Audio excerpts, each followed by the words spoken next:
আচ্ছা মা, ইসকনে যে সবাইকে মাতাজি প্রভুজি বলে ডাকে, এটা কারণ কি? আমাদের কাছে অনেক রকম থাকে যে আমরা ভাবি যে আমরা হাসাহাসিও করি যে মাতাজি প্রভুজি কেন বলে, কিন্তু সেদিন আমি একটা খুব সুন্দর কারণ জানতে পারলাম যে ওনারা সবার মধ্যে ওনাকে দেখে। তার মধ্যে সব থেকে বড় ব্যাপার হচ্ছে আমার থেকে ছোট মনে কর তোকে, আমি তোকে প্রভুজি কেন বলবো?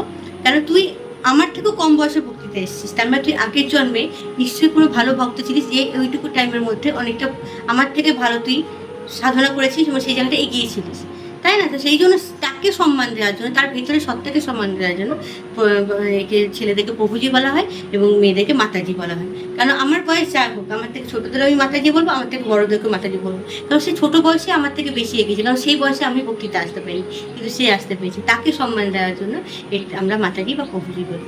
আচ্ছা, এই কথাটা যেটা বলিসান, যে এই কথাটা আমি জানতাম না, বন্ধুরার কাছ থেকে জানলাম। বন্ধুরা ইস্কনের ভক্ত ছিল।